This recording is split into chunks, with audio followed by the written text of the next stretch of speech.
Welcome to Talk Around Riyadh, the Wheel of Time showcast. I am your host, Joe Perry, here with my co-hosts, Jen Isgro and Tom Kokoza. How you doing today, Jen? I am doing great. It is Friday once again. We have some fun stuff to talk about. We have a great guest, and I am anxious to get started. Yes, that is true. That is true. Tom, how are you doing? I'm also doing well for all the reasons that Jen said, plus the fact that today was the debut of Blue's Big City Adventure, the Blue's Clues and You movie, which my family has been greatly anticipating and was unbelievably good.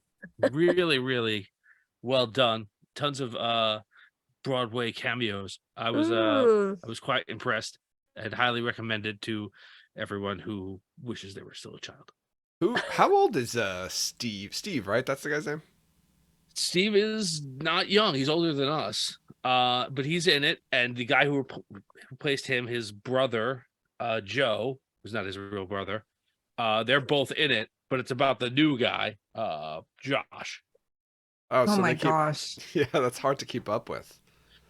It's really Not whatever. that hard to keep up with. It's not hard. To be honest, for if you preschoolers, watched they it. get it. It's Right. so hard to I keep up mean- with that I didn't know Blue's Clues was still something that was on.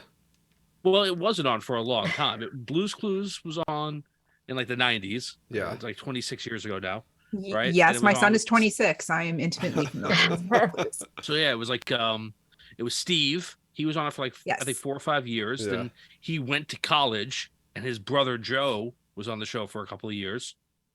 Then the show was over, and then like a few years ago, it came back as Blue's Clues and You, and their cousin Josh is now the guy. Oh, wow. Okay. Here's a bit of trivia for you. The guy who played Joe is also the voice of Bot on Timu Mizumi. It's true. For those of you who are really Oh, into Nick Jr., Umizumi. Yeah, Donovan that was good. Patton played Bot, which is still a favorite in my Nice. house. Yeah. Timu Mizumi. But anyway, Nice. welcome to our Nick Jr. podcast. What did Bot used to say? He what was his catchphrase? Belly, belly. Doinks. Belly screen. Belly Yeah. screen, yeah. I My watched belly, the show belly, still. belly Like I screen. literally just watched it, so that's why I'll never Yeah. forget it. I miss those shows. Yeah. You know what I really miss? And I know we're getting. Beth, we'll get to you in a minute Let's here. just- We just have to Good. reminisce about I'm our good. favorite Nick Jr. shows. One of my favorite shows, and I missed it when my kids grew out of it, was Bubble Guppies. Oh, yeah, still Bubble watch that too. Guppies. Oh my You can God, still the watch it. songs in that show were so awesome. are were really like good. they were like Yeah. radio quality pop songs. Yeah. And I missed Yeah, them. I think they have like real actual pop producers do their songs. They still make new episodes of that. Yeah, Really? they do. That show You can was, watch it. I thought it ended It's still like on. after like 4 seasons or It's something. So still they have a on. new Guppy. A couple years ago, they had a new Mhm. Guppy. Yeah. Yeah, it's Zuli, still on. right? My Yeah. nephew lived with me Still for on. 2 years until just this last month. He went to go live back with his mom. But so he's only 4. So I mean, I have grown children, but I also had a toddler in my house very recently. So this is all, I'm aware. Oh. It's not going over my head. Okay, good. All right, so So- I should probably introduce our guest for the evening and for this episode, friend of the show and all around awesome person, the incomparable Beth Doman. How you doing today, Beth? I am great. Thank you so much for having me. Why the surname Doman or Because, Doman? well, some people dared me once to speak for a very long time in Bale Doman's accent, and it kind of stuck. Wow. I do be Beth Doman. I do be thinking this do be a fun time. It will be. So I decided when I was going to start streaming and stuff that I didn't want to use like my real name Mhm. because, you hear the horror stories of doxing and stuff on the internet. So I was like, might as well everybody knows me as Beth already. So I just appropriated the last name Doman. So So that's how that happened. Did you Is say it- doxing? Yeah. Is it good or bad that the three of us have never been doxxed? I don't know what that is. It's- So Like, it's people- basically like people put your information out, your private information out in the public forum. Oh, So okay. like, and it normally happens to like, big YouTubers or Mhm. like Twitch streamers, and you just don't want your personal information to get put out there. Like you hear, I think Nablus has said, if you ever start doing a any kind of like YouTube channel or something, you don't want to use your real information. Like Daniel Green, the thing he regrets is not having like a stage name set up before he got famous, because everybody knows his real information. So Wow. I mean, everybody knows mine too, because it's no mystery, but I figured I might as well just because. So yeah, that is Joe. A long time ago, there was a website that I advised to not get too angry at, because they are notorious for doing this. It's like a retaliatory thing. If they don't like your opinion or the way that you say things or who you are, they just go after you, and they let everyone know where you really live. So you get like mail and stuff to your house. People are in the area that don't like you, they come by. What's the thing where swatted? Is this a real thing, or is it just Yes, swatting? you? It's a real thing. Yeah, where they call the SWAT team at your house when you're streaming, and then like they come and Yes, arrest you, but it's fake. it's terrible. It's like a terrible, prank- and it's prank a call to the It's SWAT like a team. prank. Yeah. it's a 21st century prank call. Yeah. That can Wow. have very serious repercussions. Yeah. Oh, I So- can imagine if the people Yeah. who made the call get found out, they're in big trouble. Yep. I imagine the people who are making the call are smart enough to use all kinds of anti-tracking things. I don't know. Yep. I can tell I know what I'm talking about. Wow, we're really not talking about Wheel of Time. We're going to talk about Wheel of Time. I'm bringing us to Wheel of Time because we've got a lot to talk about. There's news to talk about. There's a book to talk about, and we've been missing it. Everyone's been missing it for the last few weeks. So I'm going to you, Jen. It's been a long time. People want to know what's happening. Dr. Grant, my dear Dr. Sattler, welcome to What's Happening. What? Okay, first up, we have a trailer. Before you What? say that, Okay. you need to tell me you're going to do that beforehand, Why? so I can have the Jurassic Park music ready for when you could do put it it. in post. You could put it in post. No, it's too late. You've ruined it. Okay. Go ahead. All right. First up, we have a trailer for a new movie featuring Daniel Henney called Missing. So Daniel writes on Insta, had a blast on this one. Wait, let me do that again. Had a blast on this one. Time is running out. From the minds behind Searching, #MissingMovie is only in movie theaters January 20th. Text 310-634-1918 to join the search. So the trailer is very interesting. It's about a woman who goes missing while vacationing in another country with her boyfriend and her daughter's desperate search to find her. However, the whole movie is displayed through the daughter's phone screen and computer as she calls and FaceTimes people for help and researches ways to find her mom. So Daniel plays an FBI agent, which I'm pretty sure is what he played in the last movie trailer of his that we spoke about. But I guess being a hot government agent in a suit is a role that works for him. Anyway, Is this the girl from the sister from I can't think of it. The one with Zendaya on HBO? Euphoria? Yeah, is that the sister? Her I little don't know. sister? I don't know. It looks like her. I'm not sure. But Okay. Sorry. anyway, as Daniel said, this movie is not streaming, so get to the theaters on January 20th and go see it. What did you try texting Jen that number to see what happens? Yes. No, I didn't. You do it? You did it, Tom? You doing it right now? I'm doing it right now. Euphoria. It's the girl from Oh, Euphoria. Oh, okay. I'm like Rain Man. I don't I'm want like to. 30 I don't want to seconds start behind. getting texts about the movie. I'm sure it's good, but I don't want to join the search. I'll just see what happens when I watch the You know, movie. And Daniel Henney as an FBI agent, I loved him in Criminal Minds before Yes. I even knew he was going to be in Mhm. Wheel of Time. So I'm already a fan, and I watch Daniel Henney in any clothing or no clothing or anything in between. Is It's he an acceptable. FBI agent in Criminal Minds too? Oh yes. Yeah. Oh, I'm Yeah. talking about the other movie, the Korean movie. Where he Oh, played the an American. Korean. So he's been an Yes, FBI agent 3 yes, times. Yes. He Yes, plays he's a lot a- of law and he- enforcement. I didn't realize If that was you've never FBI. watched Criminal Minds, he's No, like in I the last haven't. 3 seasons. Yeah. There are some shirtless moments with Daniel Henney Good to in know. Criminal Minds. Okay. Worth Yeah. the watch. Yes. Worth the watch. Well, I do Yeah. like Law and Order, so maybe it My sounds like wife it's in my loves Criminal wheelhouse. Minds. It's a good show. I've watched a lot of it too, just because she watches Mhm. it. So It is a good show. by proxy. I didn't see many of the Daniel Henney seasons though, but I have seen a few episodes. So good stuff. Okay. Well, if you can't wait till January 20th and you don't want to leave your house, you can check out Alexander Viome in his new Netflix show, 1899.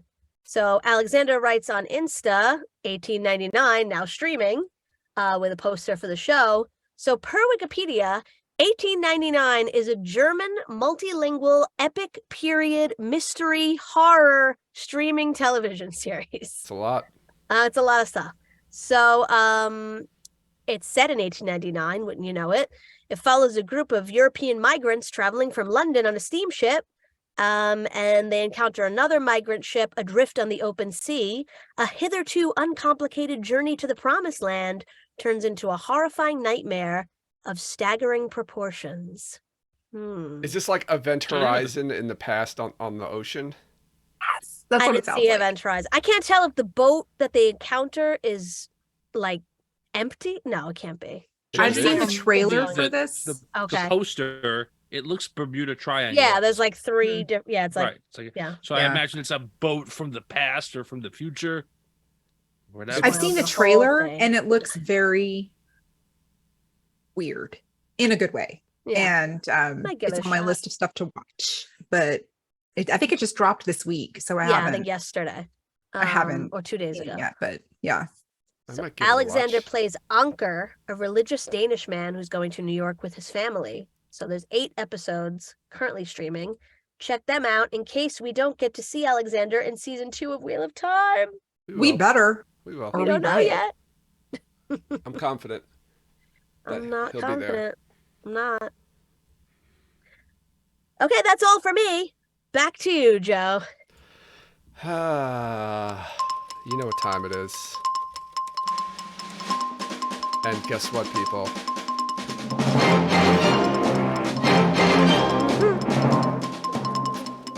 We actually have It's some like a news. xylophone. It is xylophone.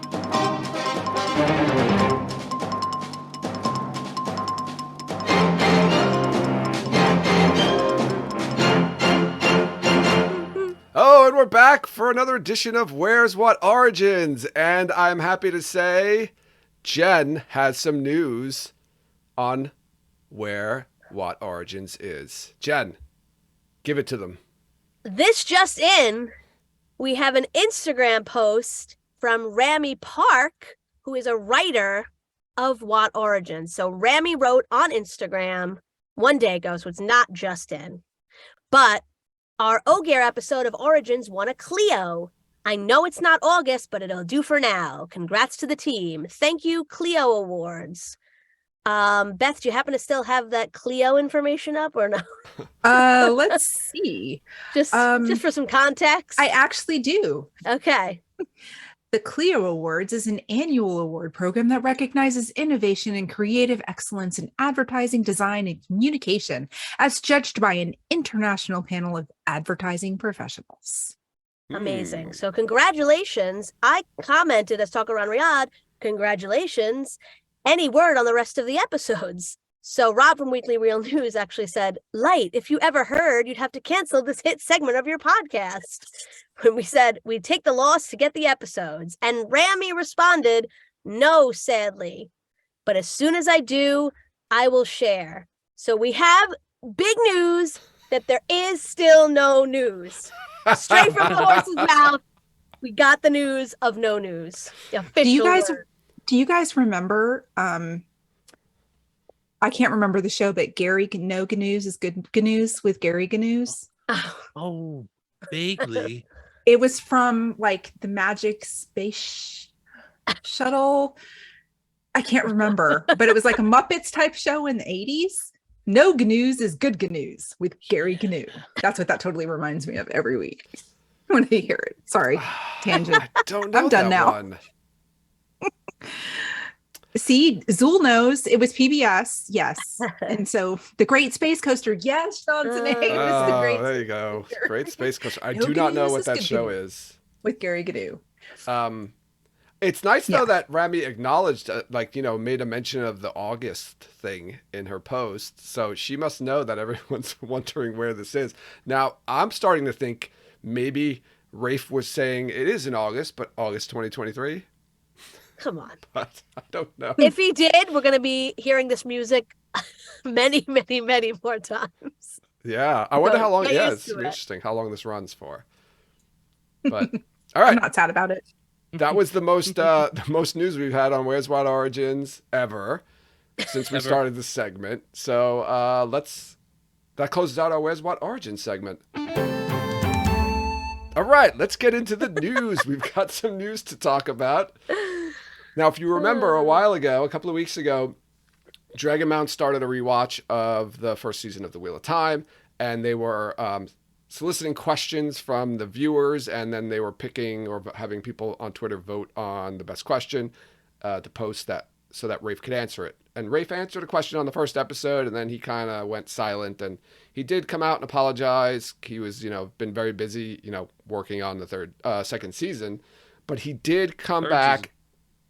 Oh, third season. You're right. It is a third season. He's working on a third season. He did come back, though, and answer the questions from episodes 2, 3, and 4. So we're going to go through those right now. And I'm going to do my best as I can to track these because they're all in one Twitter thread, and it's very difficult to follow. Elon Musk, if you want to fix anything about Twitter, fix the way threads appear because it's like impossible to track really long threads and what's going on in them. So the question for episode 2 was, this one came from at White Aja Cien. What additional scenes were cut from episode 2 and why? Also, can we see them, please? And thank you. So let's see. There were so many cut from this episode that I miss. Some at script stage and some after we shot. Hopefully those will eventually make it into your screens. I'll talk about 2 I miss from the script. One was Lan fighting and killing the Fade and seeing it take down the large group of Trollocs that were controlled by it. It was a great moment for Lan and helped lay out the rules of our world. Now, this is something when we were watching the episodes that I said I was really disappointed that we didn't see. Mm-hmm. It's good to know that, Rafe had the scene. Now, I don't know if these were filmed, though. Like, he didn't indicate if No, he these said were filmed. these weren't filmed. These right? were cut from the script, right? Okay. Yeah, Didn't they he weren't say? But filmed. didn't that say that he hoped that we'd see them on the screen? I thought he Um, said there's some that I hope you'll see, and then here's some that were cut from the script. Or like cut they from the never script. made. Okay, That's Oh, what I yeah. thought he got meant. you. He said Yeah, some at yeah, yeah. script stage and some we shot. And he said, I'll talk Yeah. about 2 I missed from the script. So Right. this is a script one. Yeah, what is that? You think about episode 1 and the stuff that they put. Well, this is episode 2. I'm sorry. You think about episode 2 and what they could have cut from there to fit this in. At what point in the story does he kill the Fade, do you think? In the books, Like in or episode 2. In episode 2, I mean. What part of that episode would you have put that in? where does episode 2 end? I don't Shadar remember. Logoth. So that Episode would- Shadow 2? Logoth. End It of would be like Shadar when they escape there. Yeah. Nynaeve isn't it the end when Nynaeve Yeah. hits him at knife point and Yeah, she's so like, it "Where are probably- my friends?" It probably would have been them going to Shadow Logoth when, they wake up. Egwene wakes up Yeah. and the Trollocs are there. So it would have been like a small group of Trollocs that fell, but not all of them. Yeah, I imagine Lan would have 'Cause, fought yeah. off the Fade and Hmm. Okay. Because you Yeah. still needed the Trollocs, right? Oh no, actually the Trollocs don't come into Shadar Logoth, right? no. In they- the No. show. Well, they do in the book, but not right. in the show. Oh, I forgot about Yeah. that. So it could have been right before they went into Shadar Logoth. That's Yeah. right. Unlike the I flight to forgot that Shadar they Logoth, never went in Or- on the show. as Lan calls it, Shadar Logoth. Dang Um, British accents. Mhm. How dare they? Let's see here. Another was Moraine creating her wall of fire to hold back the Trolloc army, chasing them. I remember loving that in the books and missed that we couldn't have it. That I mean, I would've been kind of cool to see. understand why they would cut that because they already used the Terran Ferry separation, using the river to separate them. Having the fire to further separate them. I mean, I can see why they wouldn't have both instances in the same episode, but it's still an epic scene from, showing her power and her abilities. It would have been cool to see that, but I can see why they didn't use it. Yeah, I agree. This one, though it's a cool scene, I'm you know what it is? When I read these, I was just really stuck on Lan fighting the Fade and killing the Fade because I really wanted to see that in the show, and I kept saying it over and over again, like I want to see Lan kill a Fade, and he didn't. So I'm really disappointed about that. Let's see. There was another one. And a bonus third. There's too many. Was Land teaching the boys to defend themselves with Yes. sword, staff, and axe, each with its own emotional implications. Oh, man. This is the I one that know. I got stuck on, I would say. Because again, I think we were also banging that drum whenever like these people don't know how to use the weapons that they're carrying because no one ever taught them.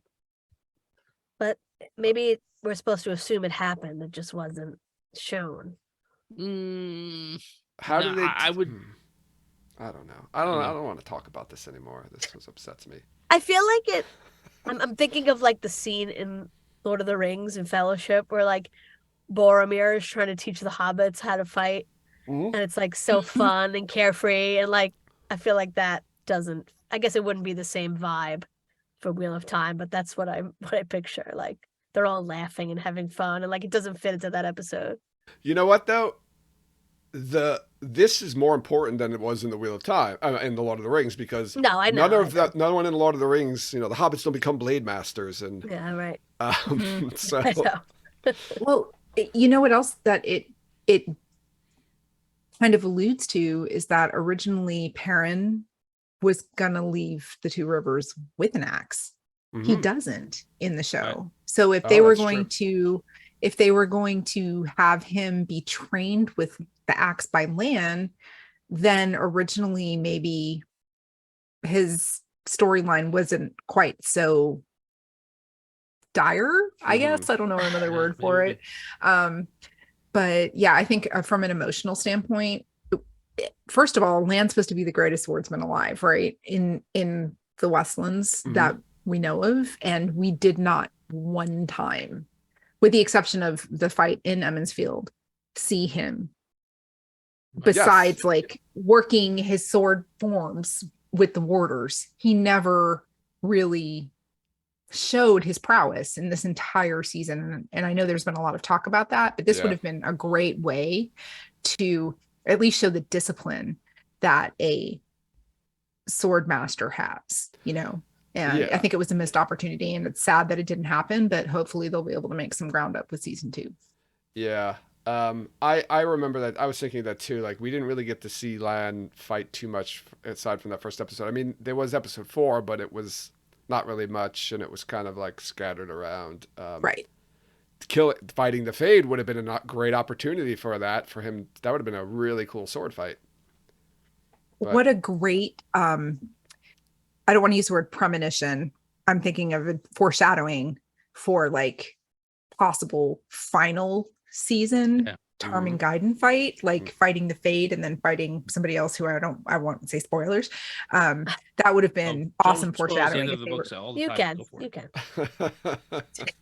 Full spoiler podcast. If you got to pick one, if you could put one of these scenes in the show, only one, which one would you pick, Jen?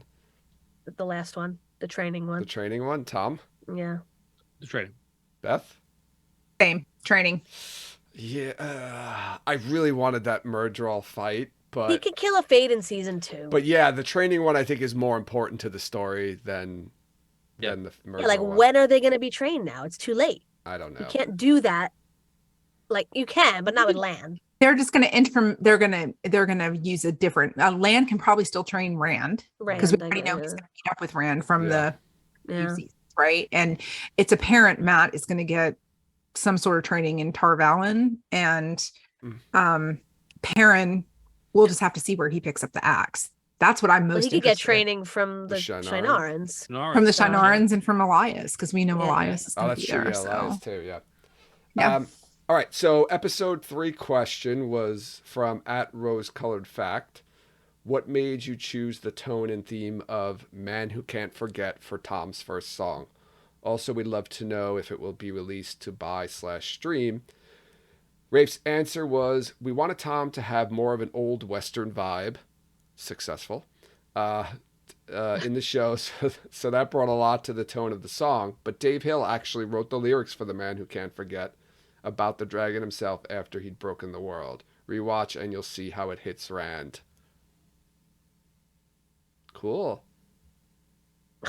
I didn't know that Dave Hill wrote those. I thought, didn't they bring on that songwriter or those couple of songwriters to write a song for the show? We had talked about them way, way, way back. I Yeah. thought they wrote this song, Maybe they didn't use it. but maybe I'm wrong, or maybe they wrote the music for it and they used Dave Hill's words. Hmm. But that's kind of cool. Definitely succeeded with the old western vibe. I kind of like it, although it's very different from the Tom in the books. It's old west, so I kind of like that. And I think you could throw anything in there that's old west, and I'd be cool with it. And then the episode 4 question was, let's see, from Rapunzel 347. Is Jenny the dog really a dog, or is she code for something else? And is this a way for Alana to remind Moraine, I can keep your secrets? To which Rafe responded, Jenny the dog is really a dog, an Irish wolfhound, hard to hide. And yes, Alana is subtly reminding Moraine of their friendship and her ability to keep most secrets, something we will see more of in season 2. Which is totally opposite from the books, Yeah. because dogs are reversed to Aes Sedai in the books. It's cats that have an affinity to them. Mm-hmm. But again, not being picky or anything. So Yeah. Something we'll see more of in season 2, Alana keeping Moraine's secrets. I'm guessing she's going to know that Rand's the dragon, and that's one of the secrets she's going to be keeping. How would she know that? or the bond with Suan. Yeah, something. Oh, her romance with Swan. I mean, Yeah. I think well, I could go into my Go for it. interjections on what they're going to do with season 2, but that's a whole nother episode. So I'll just be quiet now. All right. There is one other thing too I wanted to talk about before we get into the book. Tom, this is something you found recently and just posted on our Discord. Outpost VFX tweeted out, join the Outpost team. We're hiring globally. We've got great opportunities for VFX artists to join us on high-profile shows like Fast X, or Fast 10, I guess, Wheel of Time Season 2, and Foundation Season 2. So what does this mean that a VFX company is looking for VFX artists to work on Season 2 of The Wheel of Time, which was finished principal photography, I don't know, how many months ago now? I don't know. We had a party, but I don't remember when that 4 was. months, 5 months? At 4 least. Yeah. Yeah, but yeah. I mean, look, we didn't think they were done yet, right? I think one of the reasons, like, we conjectured that the wait was so long was because of the backlog for VFX studios in getting these things done, right? Something we've talked about in prior episodes. But like anybody who was hoping for maybe it'll be soon, no, they don't even have the people to work on stuff yet. So Hence my rant last week about stop putting out so many shows and so many crappy shows, because you're using up all the VX people to work on crap when they could be working on good stuff. You hear that, people? Yeah. Stop putting out Stop TV putting shows. out your crap. Stop putting out your crap. only put out what Joe wants, god damn it. No, just good stuff. It doesn't even have to be stuff that I like, but as long as a lot of people like it. How many shows do they put out on these streaming services that get canceled after the first season? A lot. Too many. People just put out any crap nowadays, and they're like, let's make it. Let's waste everybody's time and money on this crap, and then put it out and cancel it after it's been out for a few months. It's a waste of everybody's time. Yeah. It's very mean, Joe. Mean? Who am I being mean to? The people who write the shows and put them The out. people, like, Who put the crap like, shows? one man's trash is another man's treasure, right? That's the saying. Like, things that we think are crappy waste of time, somebody probably really loves that show. Yeah, but they canceled it, so it was a waste of time. Not every show that gets canceled after one season is a waste of time, Joe. Why? Yeah, it is. I'm thinking of a good show that got canceled after one season. What was that show? It was called Firefly. Oh, Very good show. Oh. fantastic show. Yeah. If I it was wanna watch so that show good, why again. didn't it come back? It came They back made in a a movie movie, out of it. and they tried to They made reboot the movie. it. Yeah. It just it never happened. I don't want it to come back now. It's too late. No, it's too late now. But back in the day, Firefly was Yeah. such an innovative sci-fi show. It was top tier. It was amazing. Mm. And I mean, a lot of the people involved in it were doing other things and got more famous. So Right. they didn't get a chance to redo it. Yeah.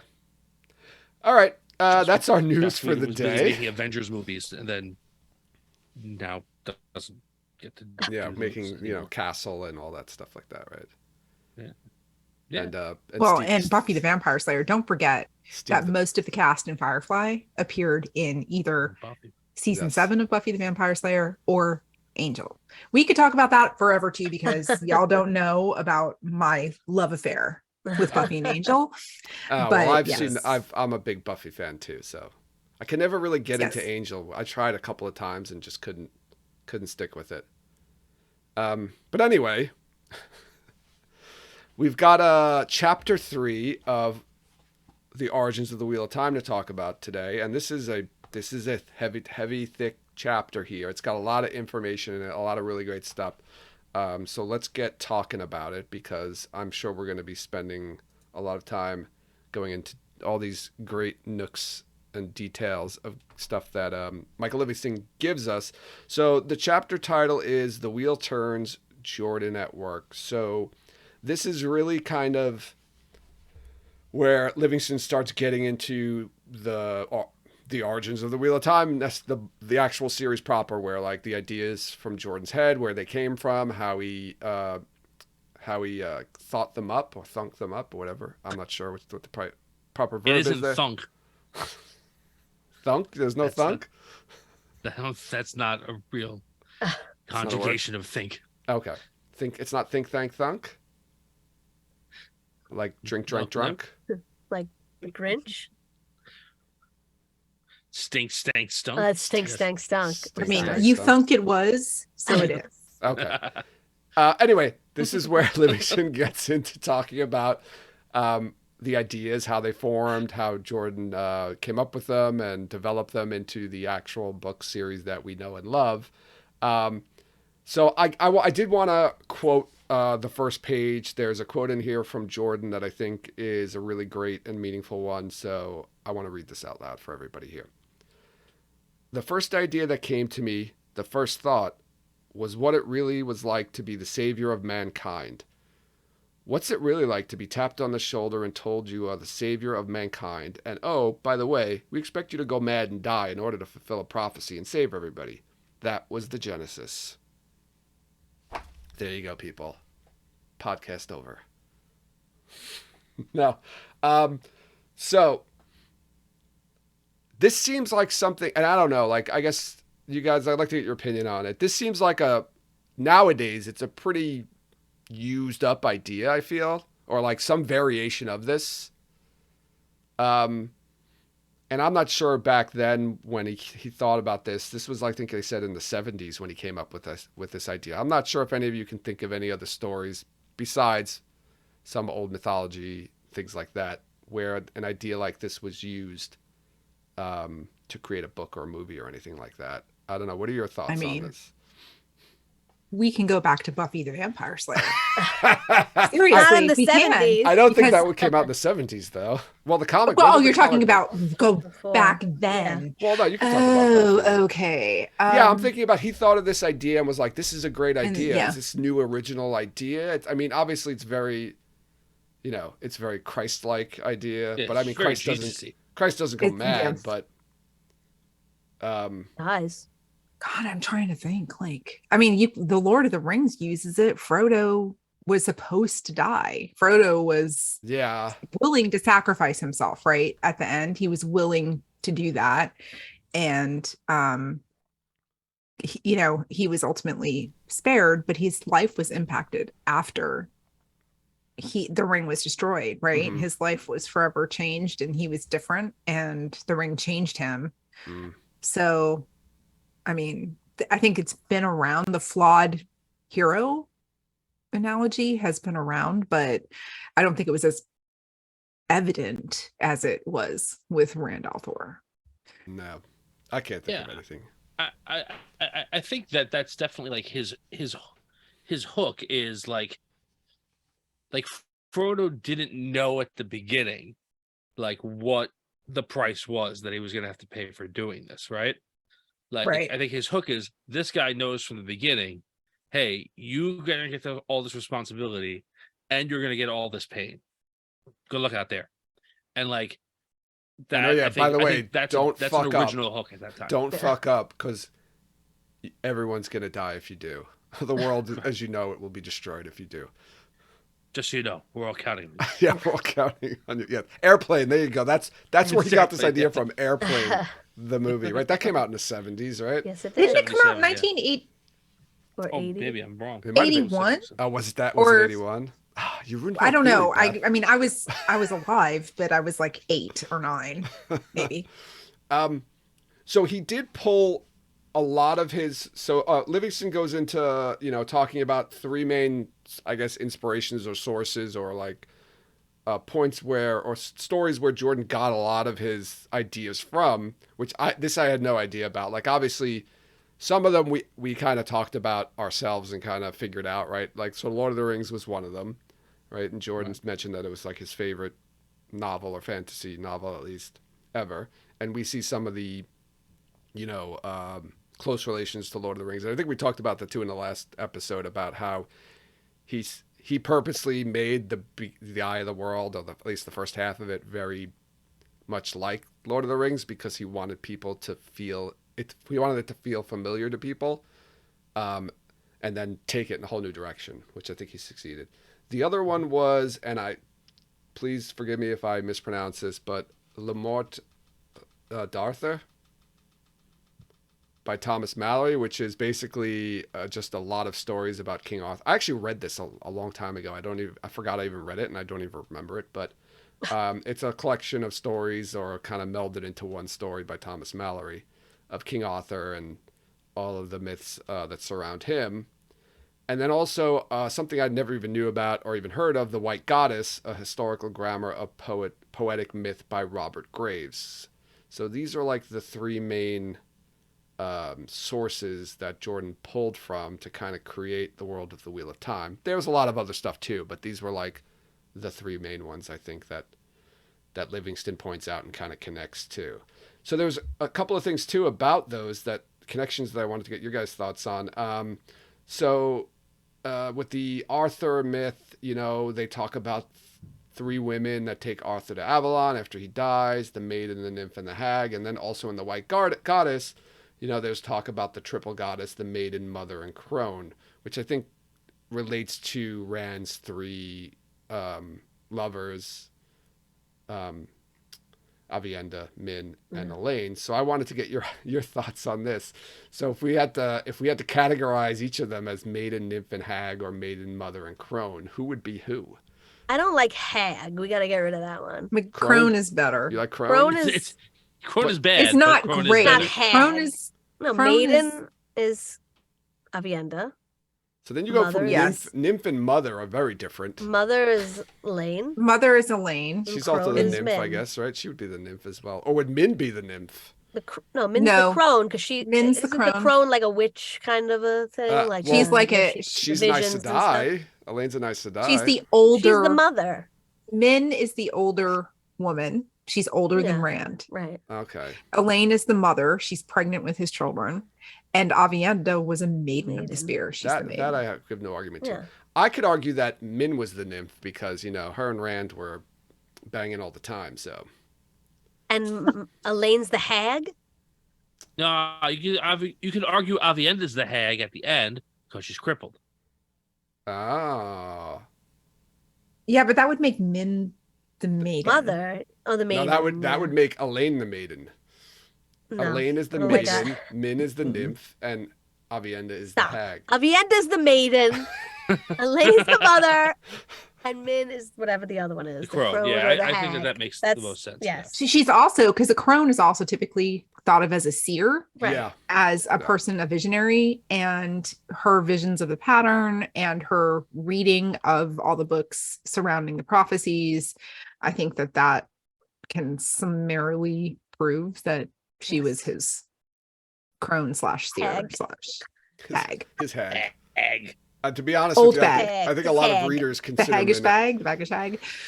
I think a lot of readers consider Min a hag anyway. So, She is not, and she is more than a lamp. That's all I'm going to say about that. I agree Yes, with you. I she love is. Min. We're all There's a team great. here. I made a note somewhere when I was re-listening to. I think it's Towers of Midnight, or actually it might be The Gathering Storm. There's a little thing that Brandon wrote. I think it was Min. I think it was from Min's perspective, thinking about herself, or maybe Rand's perspective, thinking about Min, and it basically summarized Min and her role in the whole series. I don't have it with me, but Is this the chapter with the Min cutscene? yes, this chapter has the Min cutscene. While we're on Min. You want to go to the Min cutscene? Let's go to it. We're on Min. Well, wait. Before we go there, there's one other thing I wanted to point out about. So just the way Robert Jordan thought and the way he approached the writing of the Wheel of Time and coming up with his stories and his backgrounds. What he did was he tried to take existing myths in our real world mythology and reverse engineer them, and and to come up with a way that our myths were real at one point and then became the myths that they are in our world. So like thinking his story was really the origin of our myths. Right. Which I thought was really cool. And he talked about the game of telephone. It was kind of like the game of telephone, where you or telestrations, which we played at WOT Can. Yeah. But yeah. How you start off with a simple phrase, and then you say pass it along to the next people, and it becomes changed by the end. So this is how he thought, which I thought is a pretty brilliant and cool way to think of it. Like, hey, the myths that we know actually came from other things that really happened. And how do we get from that point A to point B?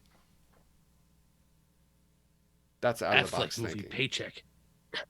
Yes, that's out of the box thinking. All right, you want to go to the Min, Jen? Go ahead. Go to the Min. You want to talk? I don't have the book on me, but I'll talk about it. Yeah, you don't have to read it. There was a scene in Bearlawn in Eye of the World where Min seduced was the word used, I believe, Rand, but I think she just banged him in the barn. She had her way with him. Basically, she was like, "This is happening right now," and he didn't fight too hard, but it was sex scene between Min and Rand in Eye of the World.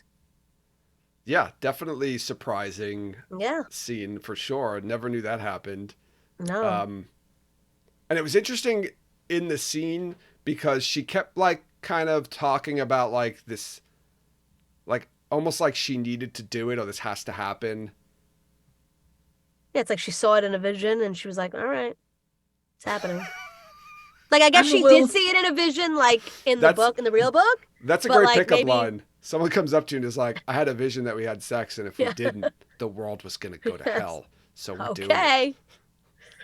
That would go over well now. I mean, I guess 96 if you have the book, by the way. It could be the same vision, but she just didn't move as quickly towards it in the book. She was kind of like, all right, it's going to happen eventually, but I don't need to do it tonight.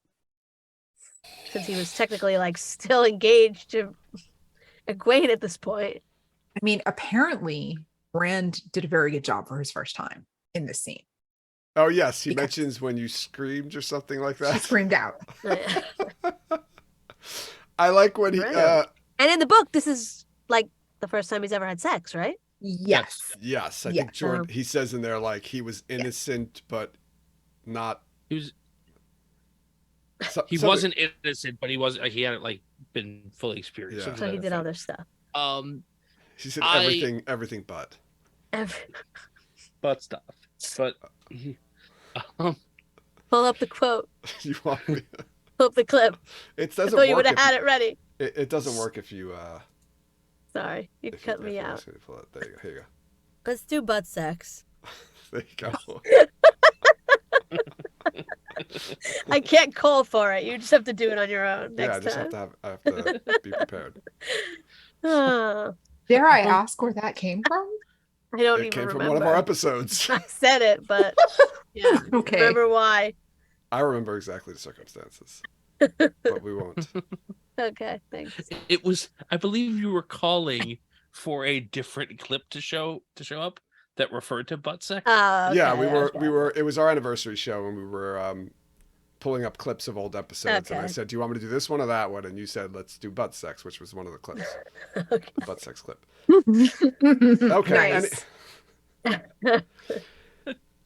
So, Nice. so I want to get your thoughts. Like, would you rather have had this turn of events in the books? Do you think it was better that he changed it and cut out the sex scene with them and literally put it like 7 books later? 6 books, 7 Yeah, books later. I think it would have been controversial if it was left in. Where do you think he goes from there, though? If he did put it in, like I don't know. How does he not feel like he has to marry Min immediately? he did. He said he Plus- felt like he has to marry her, but she said, "I'm not marrying you." Like Oh, he did. That's in that scene. I forgot. it is in the 'Cause scene.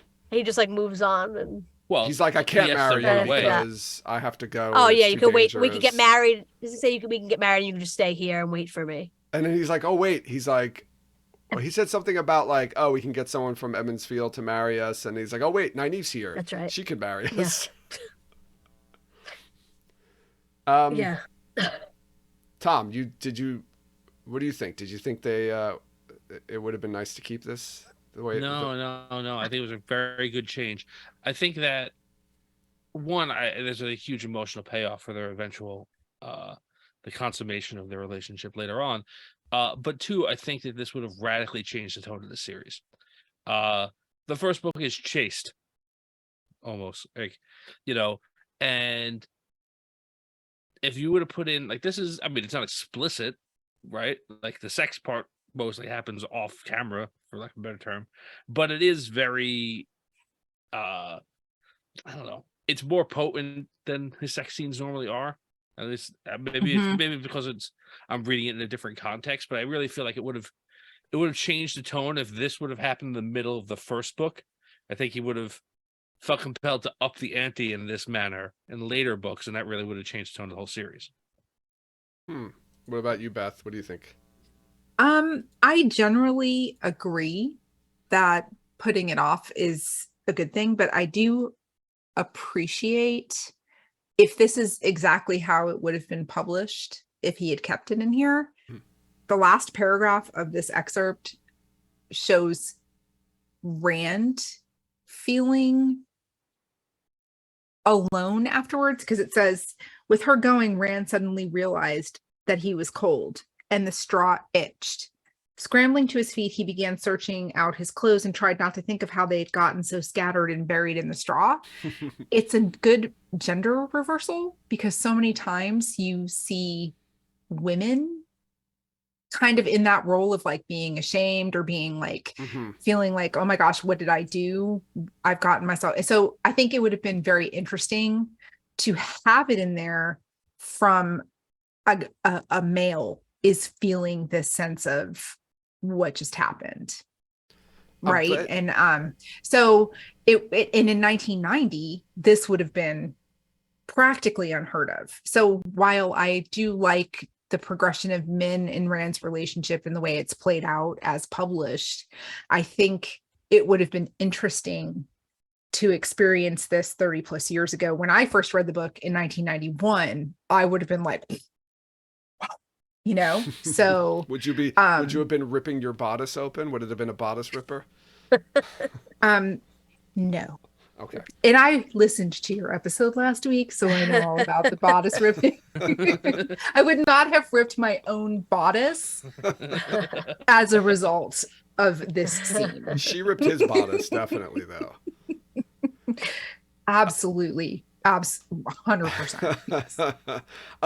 So I'm glad you brought this up, because there was more in this chapter about that dynamic, the balance. The balance. He talks a lot about, Livingston talks a lot about the balance, between good and evil, and obviously between men and women as well. And that's something that Jordan also drew upon from the White Goddess, was a like a very matriarchal society. While Wheel of Time isn't really matriarchal society, Jordan does talk about how he wanted to picture a world where like the struggle for equality and women's rights had happened. Mhm. Like what would happen if that happened way a long time ago, and we're already past that, and things are different now, and it's normal for women to have positions of power and quite common and things like that too. Um, and then talking about Livingston goes into the yin and yang sign a lot and talks a little bit about that Mhm. and about how there's a difference between the way Jordan did it, in the real yin and yang there's like the dot of each um, color on the opposite side, and how Jordan's symbol purposely doesn't have that. Um, so I thought that was really cool. And how he got that from like the Eastern philosophy and probably from like his time spent over in Vietnam, kind of absorbing that from those philosophies. Um, and in particularly, he talked about the concepts of how Saidar and Saidin are accessed, right? In the books, right, men seize Saidin and women submit and surrender to Saidar. And Livingston proposes that's not really like people, right? We take that as like, it's a different force, and women are weaker because they have to submit to it, and men are stronger because they seize control of it. But Livingston proposes that that's not the case. That it was more of Jordan wrote it that way because it was the limitations of the character's understanding and experience of wielding Saidin and Saidar. So I kind of wanted to get Mhm. everyone's opinion on that because I thought that was really interesting. I never even took it that way at all.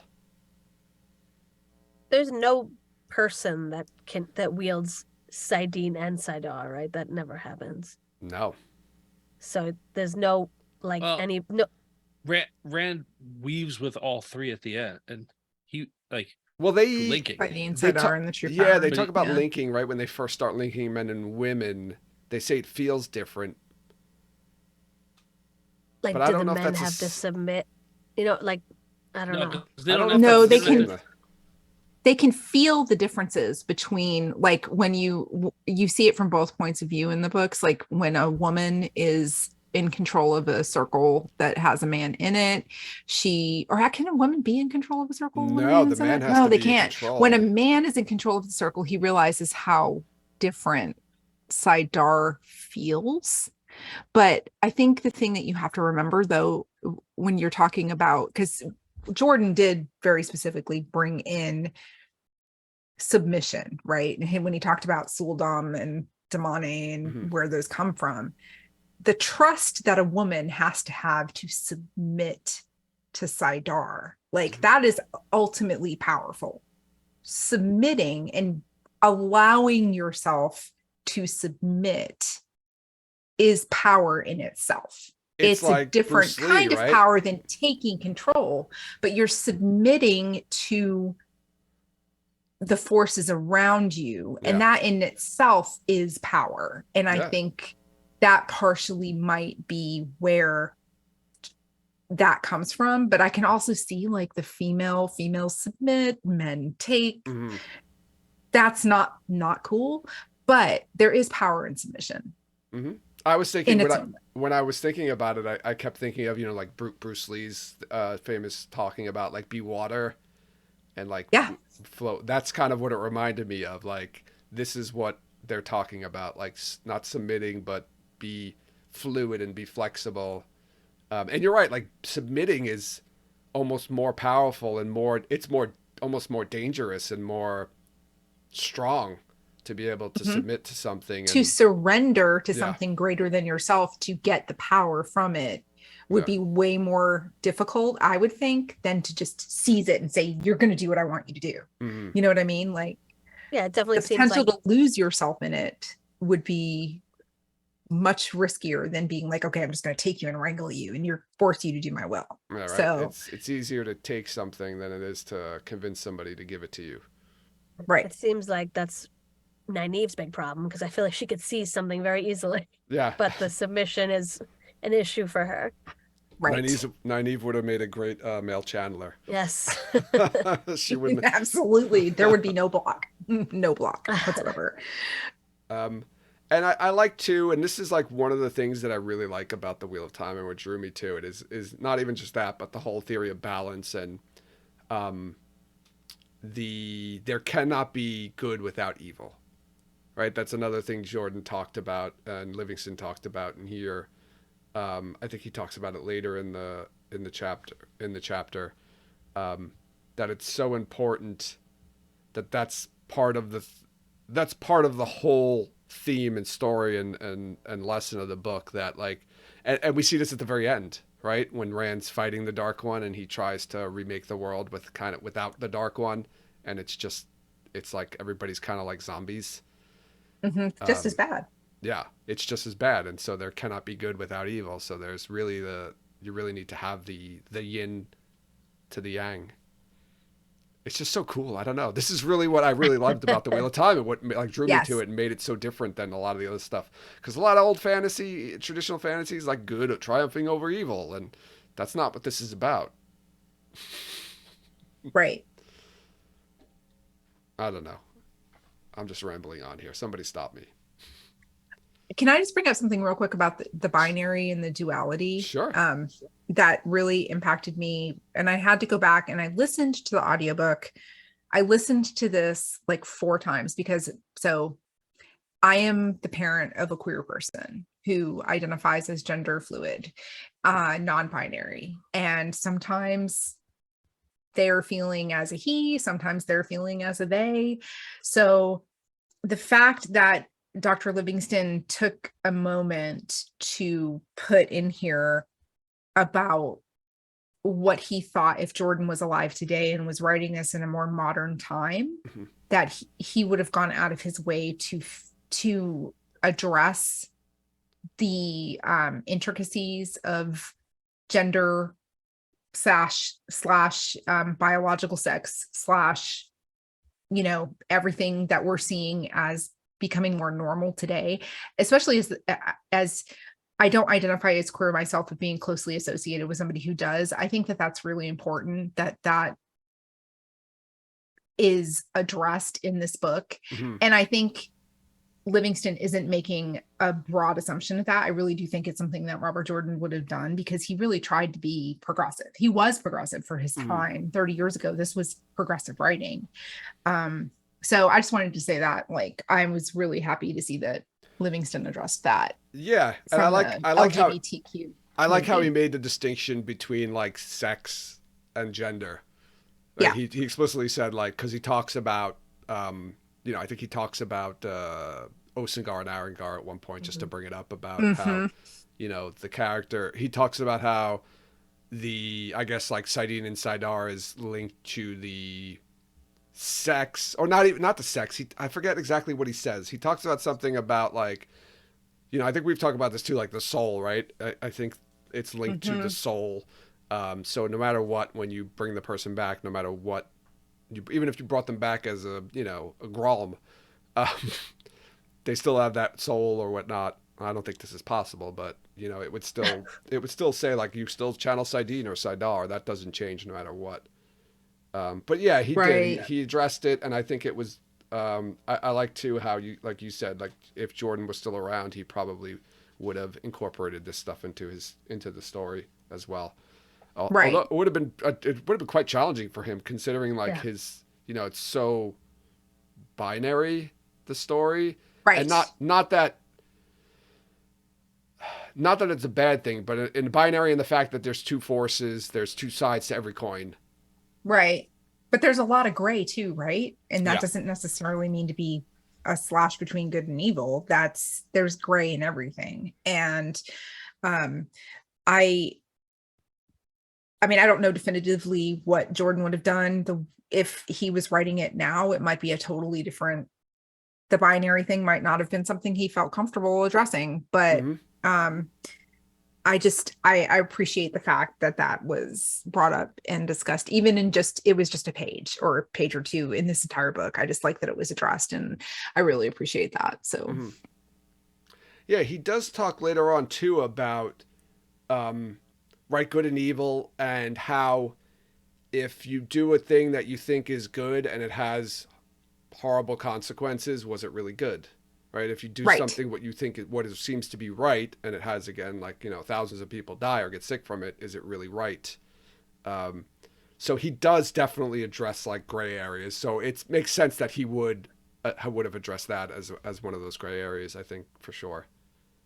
I mean, that's addressed in the books, and Mm-hmm. you find out from this chapter that it was intended to be addressed even more directly in different ways. Like his original storyline had like Gilad turning like evil because of his issues with Rand, right? So like Right. but like doing things that he thought were the right things to do, doing these terrible things, right? And even though that got changed, you see Rand does that.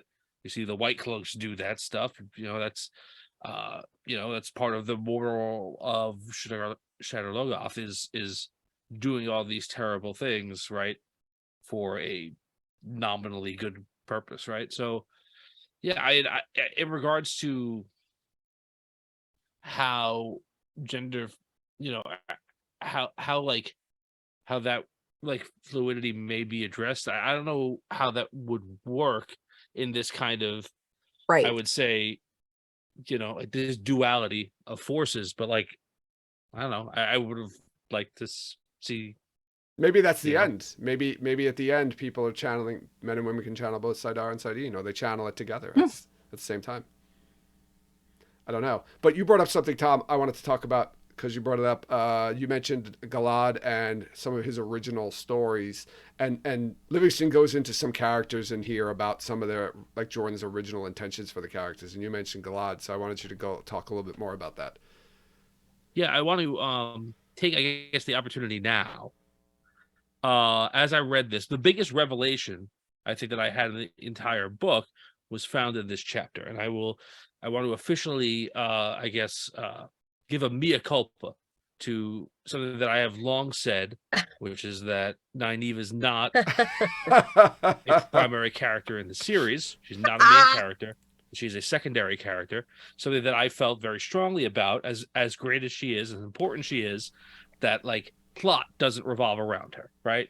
In the same way that it does some of the other characters. However, I now take that all back and say that I am wrong 100% because more than like at the beginning, when he didn't know who anybody else was, he had Nynaeve, and Nynaeve that he had obviously changed a lot, but all the characters changed a lot. So that's Right. not it. Like primacy to him in the most earliest forms of the storyline, that character existed, and that character was immensely important to the entire story. And so Yeah, all right, you just mentioned Nynaeve, so let's talk about Nynaeve. I did have a note here about her that I did want to talk about. On page 85, I'm going to read one of the notes that Michael Livingston put in here from Robert Jordan. She would, he first thought, cause land to oppose Rand at some time, and she herself would be, this is quote from Jordan, raped by one of the Forsaken in the eye of the world. Later, this makes her vulnerable to the Dark One's forces. She is killed, then later reappears, brought back from the dead. She claims she was not killed, or at least that some special ability of a distant power wielder saved her. In fact, she has been brought back by the Dark One and is serving him. Then it goes to Moraine will ascend to the Amerlin seat. Nynaeve will at some point after Moraine takes the Amerlin seat seemingly slay Moraine or cause Moraine's death. This should involve something about a cave. I love how he just brings that in there. I need a cave. There has to be a cave. well, I is have like I have the something to Merlin. say about the cave too. Okay, That's like the Merlin part But of it, right? finish, yeah. Yeah, in fact, Yes. Moraine will be Yes. trapped halfway between life and death. She will eventually be able to return to the world of men or be brought back. Whether this is an actual rebirth or whether she returns in some fashion other than as a living, breathing human is yet to be decided. So this is some of the early thoughts about Nynaeve, which are cool because it seems like he kept a lot of these ideas but moved them to different characters. Can I make a comment about the cave Go thing? ahead, talk about the So I cave. think it says, well, basically, the Nynaeve character, I think in the King Arthur story was not the nicest person, which I think she wasn't supposed to be, obviously, in this book either. And she had sealed Merlin up in an enchanted cave at one Mhm. point. So, but then in this book, it says something like they had to move away from the cave idea. But I noticed that on the show, Nynaeve takes and gives life in a cave, in 2 different caves, 100. which I was like, oh, I wonder if they did that on purpose. Oh, That was a question that I I was going to like, 2 ask you guys. caves, 2 caves. This was a question Yeah. that I was going to ask you guys to see if you guys saw how many parallels. Yeah. I wonder if the showrunners and the writers studied Jordan's notes, because there are so many Yeah. things that were in his earlier revisions that are in the show that aren't in the books. And I would love nothing more than to be able to say to Book Cloaks, it's in his notes, bitches.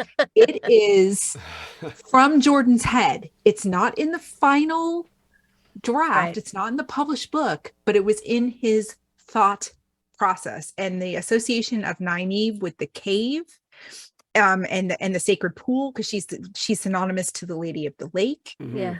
Like her ties to the sacred pool in the 2 rivers, it's there. And then like the eye of the world, originally Jordan says in this chapter, there were going to be 7 eyes in the world, and they weren't just going to be these little discs that you could pick up. And in the show, the eye, or the seal, the Quendiar seal, was actually in the ground, and at the end the whole seal is broken. That is what Jordan was originally going to use. So I'm just wondering, like, how much research did they do into his notes with Team Jordan before, you know what I mean? So like, Right. I wanted to say, shove it, Book Cloaks. That's definitely a rabbit hole that can be gone down. If I was a showrunner, if I was the writers, I would not want anything to do with Jordan's notes. There's already too much material to work from. But it's probably very reasonable to believe that Rafe knew a lot of this background stuff, right? Being a fan of the books already. And he might have seen the notes before, or at least read stuff about notes, and maybe knew some of this stuff, or made the connections himself. Like, we made some of these connections ourselves with like King Arthur, and me being so, thick as to not connect Egwene Alvir to Guinevere. I didn't either before this book. Don't feel bad. Until Tom brought it up in our show like a couple of years ago. But yeah, I think it was like our 4th episode. Yeah. I didn't either. I had no idea. Yeah, I never made the connection. Stupid. So stupid. But you're right. It's weird. And Jen, I didn't even think about that. The 2 caves where she gives life, in the Logain cave, and then takes life. She kills the Trolloc in the sacred pool. Yeah. In the 2 rivers. Yep. Yeah. Yep. So glad you said that, Jen. Very cool. One of my Really notes. And then Tom, you were talking about Galad, how his story kind of changed as well. He was going to turn to the dark side. And there was a lot of Arthurian connections, right? Where Rand was going to take Morghese as his lover, and then Elaine was going to burn his eyes out and all kinds of stuff. And then Galad was going to be upset about it. So then something like some beef between him and Lan, and then he was going to turn to the dark side, and all kinds of crazy stuff that Jordan decided to change. It's really fascinating, all of the ideas and changes and iterations that he went through to get to the final story and settle on what he did settle on. It's insane. Yeah. And it looks like at least for these things, every iteration took him further away from the Arthurian myths and towards something of his own. Or really, I feel like in the end, he takes out all of like the really dark, incestuous, weird shit from the King Arthur myths. And he just jettisons all of that. And like that's, I think, part of his iterative process is like, I don't really need the like, oh, he's gonna have sex with his mother or his aunt or whatever and have a kid. We're not talking about Game of Thrones here. That's right. Right. And that all like gets played off, and there's like one scene in was in Fires of Heaven, right? I think when Rand's like, wait, I just want to make sure I'm not related to her, right? Like if we were farmers, would we be related? Yeah. Yes, Right. yes. Right. But yeah, I thought that was interesting. I mean, you can see some of what he originally had in mind for Galad going into what like Gawain became. in that fact of like, like having that resentment towards Rand and not and going down a darker path because he's fed by that and thinking he's doing the right thing. But like even that, like Gowan obviously never turns and becomes like a full-fledged enemy of the light. Yeah. He just becomes an idiot.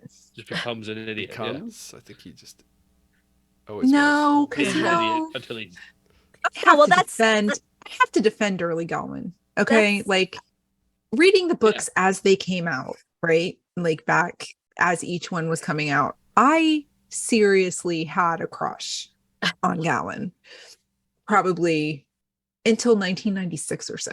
Like he was my book boyfriend back in the day. And he really, his obsession with the fact that Rand killed his mom, or the thought that Rand killed his mom, was there was so much that could have been done to like make that more of a interesting storyline. I feel like Gowan was kind of like thrown to the side, and like he was done wrong. He was still an idiot at the end, don't get me wrong, but I have to defend the early writings of Gowan because he was not always an idiot. No, he was charismatic, charming, younger brother. I think Gowan is a good example of like thinking you're doing a good thing, but is it really good? Like the road to hell is paved with good intentions. Yeah. Like if you're in Gowan's head, like, I mean, he's stuck by Elida. Elida was somebody he knew his whole life, and he doesn't have all the information that we have. So it's he makes bad decisions, but that really in itself wasn't a bad decision because Swan never shared what happened to his sister. Right. So it really wasn't necessarily a bad decision. It was in the heat of the moment type of decision. But once he made that, he couldn't walk it back. He just can't go back from that. Oh, he could have when Egwene told him, your sister's fine. Rand didn't kill your mother. I promise you. He couldn't get out of his own way by that point, right? But okay, sorry. That's a tangent. Just sorry. I want to talk a little bit about the dragon and the myth of the dragon and where Jordan drew upon that from. And again, it wasn't from just one place, which I think was what made it so unique what Jordan did. He wouldn't just say, all right, here's a dragon. Dragons are in Eastern mythology. The dragon's going to be just like a dragon from Eastern mythology. No, he took dragons from Eastern mythology, he took dragons from Norse mythology, he took dragon from Christian mythology, and he mixed it all together and came up with this idea of the dragon reborn, or the dragon. And I learned some things about Norse mythology that I didn't know, that there's a dragon, and Jesus Christ is their connection to also Jesus Christ. Jorgundir? Jormungandr, who is a giant dragon who encircles the world, biting his own tail. And when he awakes, he lets go of that, and that's the signal of the beginning of Ragnarok, which is the end of the world, which isn't really the end of the world. It's just the end of the world as they know it, and then the world kind of rehappens again, which the tail biting the Ouroboros, very much similar. And this kind of, I always thought it was weird in the beginning, right? In Eye of the World, there's that whole, one of Rand's dreams with Ishamael or Balzaman when they talk about the great serpent, and I feel like that's where this comes in, but then kind of Jordan gets away from that and doesn't really talk about the great serpent anymore. But interesting. And then also he pulls it from the book of Revelations and in the Bible with the dragon and the seven seals. And this is where Jordan kind of draws on the seven seals. And you mentioned, Beth, how originally it was going to be seven eyes of the world that held the seven seals, which he changed from it. But clearly Jordan pulled the seven seals from the Bible. And then also like the Hindu and Norse mythology of the time being cyclical is another thing that he also pulled up from. So it makes me wonder, when did the movie Stigmata come out? Oh, I actually saw that. Because there were seven seals. I think. There were seven signs. I saw that in the movie theater. For some reason, I watched that movie a lot. It's not that good though. When it was on cable, it's not. Yeah, but I don't. That's like not. a movie for like 2 years. I probably watched like 15 times Yeah, for some reason. because and there then were the never 7 again. signs, right? The 7 Mhm. Yeah. signs. And then because in here it talks about like Rand's wounds being similar to the stigmata from Jesus Christ, and they're not healing and everything. Yeah, so it just makes me wonder, like, did he decide? But it was, I know he wrote this before. I think that came out in the mid 90s, so he Yeah. was already publishing at that point. Well, I mean, But- Stigmata was around before the 90s. Yeah. It was definitely around before then, yeah, for sure. But the movie and pop culture, Yeah. like taking it to the mainstream, right? That was I don't consider so- that movie part of the mainstream pop culture, to be honest with you. okay. It was there. It was out there. I mean, it was out there. It was Yeah, there, it was a but I cult- wouldn't. It was No. a cult movie. That was a horror hit. You know. Yeah. It Yeah. wasn't a hit. Was it I don't think it was a hit. Patricia Arquette? But Yeah, Patricia Arquette. getting like, so the talk of the dragon, that was actually one of the things that I highlighted when I was reading that, because talking about the Western European view of dragons Mhm. as destructive, Mhm. and the Asian view of dragons being associated with life and harvest Power and prosperity. exactly. Yeah. And so I was a Korean linguist when I was in the army, so I learned a lot about Asian culture and the dragon being honored, like the Lunar New Year and all of this. And when he said that it says there were beings to be honored, not monsters to be feared. What a dragon was, what Jordan's dragon would be, depended on who was observing it. Mhm. Oh yeah, And and I that's think- That was good, yeah. so on the nose. I think that's something that they did a great job of in the book. Is Mhm. like you saw, because it got to a point where, like the slog, right? There's so many points of view from people who you consider are ancillary characters, Mhm. but it all ties back to how they viewed Rand al'Thor as the Dragon Reborn. And so some people thought he was a bringer of destruction. Some people thought he was the best thing ever. And I really think that sentence is very defining on what Jordan and then Sanderson did in communicating who Rand al'Thor was to the normal man, to the Mhm. everyday person. Right? And Jordan's upfront about that too. You learned early Yeah. on, right? The dragon is gonna save the world or break it, or both. Well, you could look that way at Lews Therin too, where it's like what he did sealed away the Dark One, but he also destroyed. He also Broke broke the world. He So did it's like save the world and break it. He saved the world and broke. Yeah, same thing. Yes. So Yeah, I like Beth. I like that. Right, that's Jordan does such a good job at that. Of like the dragon is, who he is through the eyes of whoever you're talking to, or whatever character you're inside of at the time. Right, some people think of him in different ways, and even the different cultures. Right, there's the Karakarn and the Koromor and the different the different mythologies for the different cultures behind the dragon. It's kind of weird though, and I'm gonna go off track here for a second, about how like the Aiel, the Karakarn for the Aiel was really very narrow and kind of like he's gonna just like break our culture. And the Koromor, I don't even remember what the Koromor story was. I don't think they ever really touched on the Sifo prophecies. Like they acknowledged he was the Koromor, but he didn't. Other than what were the name of the people who lived on Tremalking who killed themselves after Amayar. the Amayar? Yeah. So they killed themselves after, and he kind of brought that up briefly in here, combining it, like alluding it to like Jonestown. Yes.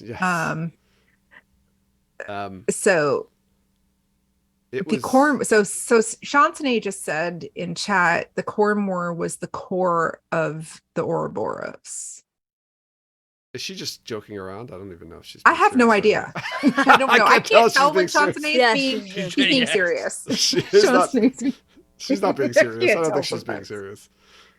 The core of the Ouroboros. The Ouroboros. That's a sentence. Like the Koromor was the core of the Ouroboros. yeah, I think that's right. Say that 3 times. Shantane, are you being serious right now? I don't think she was being serious. She said yes. Okay, I take Was it she back. Joking? Okay. I was willing to run with it, just saying, because it just sounded saying. amazing. It sounded so cool. Let's see, what else do I have here? Oh yeah, I did want to talk about this. Just a quick. There's a quick note in here about, Jordan had originally planned to put in some sort of some like religions and religious organizations, but then kind of dropped that and said, we'll do that with the Children of the Light, the Tinkers, the Red Aja. We'll put those ideas into them instead of actually having outright religions, which I thought's interesting. That's another thing that kind of drew me to the Wheel of Time, was that there's really no religion at all in the Wheel of Time necessarily. But there are, like, obviously people, the groups of people that have strong beliefs about certain things, but there's no like, we believe in this God and we believe in that God and we believe. But everybody universally accepts that the pattern is Yeah, real. exactly. And there's a creator and there's a dark one. Everyone believes the same like fundamental truths, which I mean, a lot of religions do, right? They believe that But there's there's like, no yeah. diversity in it. The dynamics that change are whether people who can access the one power are evil or good. That's pretty much Mm-hmm. where There are no houses of worship either in the Wheel of Time. Like, there's no right. organized like worship ceremonies and things like that at all. Jordan talked about this in interviews a few times, right? And he said, "There's really no need for organized religion, because there's no faith in the Wheel of Time. You don't have to take the creator and the dark one and the pattern on faith. It's just concrete and real in front of It's you, and the evidence concrete, is there it's all the time. tangible. So, like, with that, his interpretation is, without the need for organized religion, you don't need houses of worship, right? Mhm. That's a racket, for lack of a better term. But like, and that's not it. Like, you don't need any of that. Like, there's no doubt. It's just a concrete reality that everybody understands the nature of the universe. So, yeah, I think that was specifically like thought out by him. Like, what would that mean in the world, right? Mm-hmm. I love that because there's other series that talk about like the breakdown of religion over years, like over hundreds of years, what not to get on a tangent, but like certain, I won't name series, but it's like, one book takes place 1,000 years after a prior book, and everything has totally morphed and changed because of the word of mouth and myth turning to legend. And all of a sudden, what happened 1,000 years ago is the basis of a religion for an entire group of people. Mm-hmm. It's very interesting to see that he kind of like just eliminated that because it is what it is and it's universal. And, you have zealots and you have pacifists because there's always going to be zealots and pacifists, but most people just accept it for what it is. Mm-hmm. Yeah, I again, that was another thing that kind of made it stand out for me and was attracted to me, and why I love it so much is like Jordan was like, I'm not going to bother with that. That stuff's just going to get in the way of my story. We'll put some of those ideas into different people, but we're not gonna make some sort of a big stink or organized focus on that. So I like that. Um, that Livingston goes in to talk about the test manuscript, right? What was, I guess, submitted to Tom Doherty at Tor Books, which also included an outline for later books, and he makes some connections, or he pulls some earlier versions of the books and reads out excerpts from the books. Like, there is a specific excerpt in Eye of the World where it's like Rand and Matt and Perrin meeting in Emmons Field during Beltane, or the day before Beltane, and he pulls out the actual, like, one of the earlier versions of it and then compares it to the version that's in the Eye of the World. And they talk about the infamous Daniel, who made it to the book cover of Eye of the World, but not to the book because Jordan eventually cut him, and just kind of like comparing the two, the early version versus the version that ends up in the books, which I thought was really cool that he was able to do that, because it's very similar, except just tweaked a little bit. I don't, but he had to go through the whole book and take this guy out, even if he wasn't doing a lot, even if he was like on a level of Matt. Like, he had lines and reactions, and he had to like reparcel them out to the other people, and it must have been so much work. What was the Like, it was conversation? done. It was basically done. What And he was like, nah, I'll just take this guy out, and he's out. Well, it wasn't he was like that, right? The conversation was between him and Harriet. Harriet's the one who said take him out. Right, Mhm. but it's, I don't know. It must And be he was so like, much well, work. he's going to do something really in book... important, like book 5. Yeah. And she's like, we might not get to book 5. Take him out. I wonder what he was going to do. That'd probably be like book 11. You know,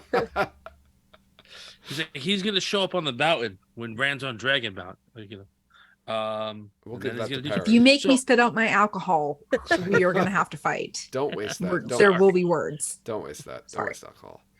I We talked... was intrigued by the fact that he was he was inspired by Daniel from the Bible, and like what Mhm. would that mean, and what could that thing have been, and I don't know. Yeah, he talked about how Daniel was like a prophet-y type, right? He saw the future, or he foresaw stuff. Mhm. So what would he He have went to done? Catholic school. You don't Isn't that remember Joseph? Daniel the Lion's Den? Oh, he read Yeah. the Daniel and dream. Lion's Den, yeah. Joseph read dreams. I mean, Yeah. I think whether you're like a religious person or not, there are a lot of great roots for good stories in the Bible. Of Like course. for and you can see the parallelisms for what made it into the Wheel of Time. It's not overtly any religion, but you can tell he pulled from, and I think he actually I don't want to use the term honored, but respected the fact that if you look at like the modern mainstream religions in today's society, there are common threads through lots of them. Yeah. And like, if you ever like studied the Quran, Jesus Christ is mentioned in the Quran. He's not Mhm. a savior, but he's a person historically who's referenced kind of like as a prophet.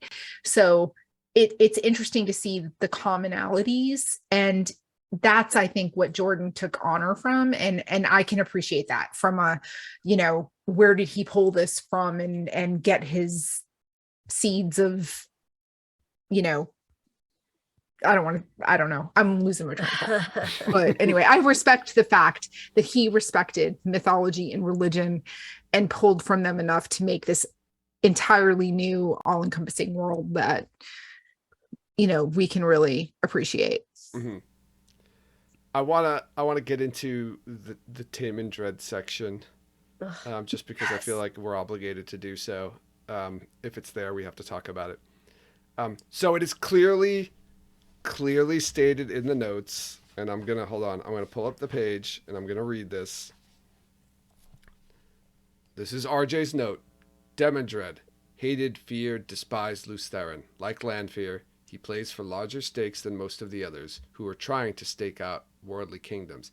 All in caps. He will show up claiming to be Mazrim Taim. Underlined, Mazrim Taim.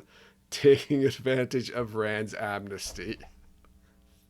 There you go. I know it was kind of closed a little while ago, but this is from the mouth of the creator himself.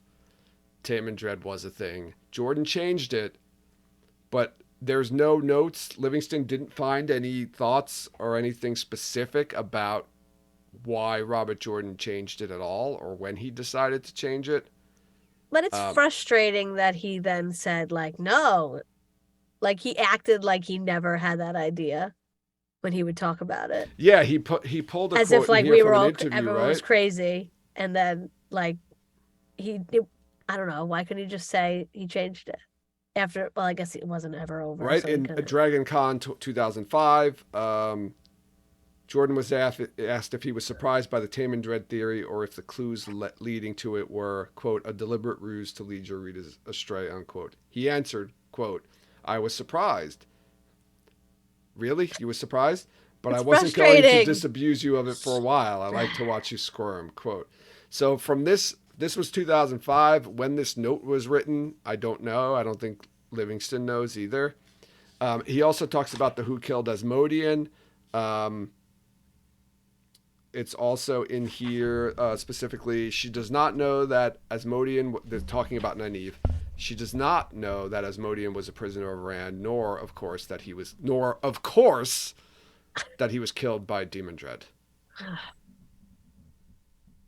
So, a couple of things. One, Demon Dread? Is that what Yeah, I we're said calling Demon him Dread. now? I usually said Demon Dread, but I said Okay, Demon so Dread. okay. Mandred. So, two, like, I was on, like, I was mostly a lurker, but I was on like some of the message boards in the latter halves of the books, and like for the whole who killed Asmodean, and it was like Samael Grendel were like the two main people, and then it was like Slayer or Landfear or somehow were the other two, whatever. But Demeter was like out of the running for that, like almost all the time. And with him as Taim, that makes so much sense. Mm-hmm. Like he's like, hey, look, I'm showing up here in a little bit. Let me take this guy out first, because I'm about to get involved with Rand, right? Because that's the end of book 5. Taim shows up at the beginning of book 6, right? Mm-hmm. But was Demandred always Mazrim Taim? In that, if he was No, Taim, was he like always Taim, or did he kill Taim and then I like think pose he as killed Taim? Taim and I took think, his yeah, I place. think Like, that's how I read that Okay. thing. Yeah, I Okay. think the idea was that instead of freeing, he did free him from the Aes Sedai and then killed him and assumed his identity. Okay. I think that Freed would him have from been his the mortal coil. story. Okay. Whatever. Either That's that, frustrating. maybe he would single white female him or something. I don't know. But yeah, I go ahead, Tom. I'm sorry. so I say so.